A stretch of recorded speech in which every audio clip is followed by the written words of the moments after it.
নিজের স্বামীকে তিরস্কার বা কষ্ট দেবেন না, কারণ বাবা মায়ের পর সেই একমাত্র ব্যক্তি যে আপনাকে তার চোখের পলকের ছায়ায় রাখে। তাই তার সুযোগের সদ্ব্যবহার করবেন না। স্বামী কোনো পাথর নয় যে তাকে যা খুশি বলা যাবে আর তার উপর কোনো প্রভাব পড়বে না। সেও একজন মানুষ, তারও অনুভূতি আছে। কিন্তু নারীরা প্রায়ই ভুলে যায় যে স্বামীর নীরবতা দুর্বলতা নয়, বরং বাড়ির শান্তি বজায় রাখার তার শেষ উপায়। ভাবুন, সারাদিন বাইরে রোদ, ধাক্কাধাক্কি, কাজের চাপ, মানুষের বকবকানি সহ্য করে যখন সে ঘরে ফেরে, তখন তার বিশ্রাম প্রয়োজন, তিরস্কার নয়। কিন্তু প্রায়ই তাকে এটাই শুনতে হয়, তুমি করোটা কি?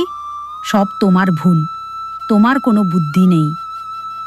এমন কথা ধীরে ধীরে স্বামীর মনকে মেরে ফেলে। সে বাইরে হাসে, কিন্তু ভেতরে ভেতরে ভাঙতে থাকে। আর সবচেয়ে বড় সত্যি এটাই, যখন স্বামী চুপ হয়ে যায়, তখন বুঝে নিন যে সে আপনার থেকে দূরে সরে গেছে।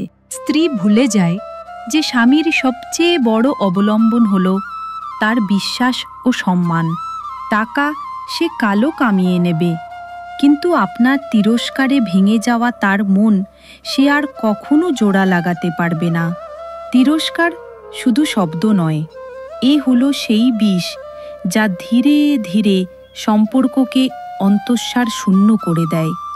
আর যখন সম্পর্ক অন্তঃসার শূন্য হয়ে যায়, তখন ভালোবাসা, প্রেম আর আপানত্ব সব কিছু মুছে যায়। মনে রাখবেন, স্বামীর অপব্যবহার শুধু কাজ বা টাকায় হয় না। সবচেয়ে বড় অপব্যবহার হলো তার অনুভূতিগুলোকে পদদলিত করা। আর যখন স্ত্রী এই ভুলটি করে, তখন তাদের সম্পর্ক শুধু একটি আনুষ্ঠানিকতা হয়ে দাঁড়ায়।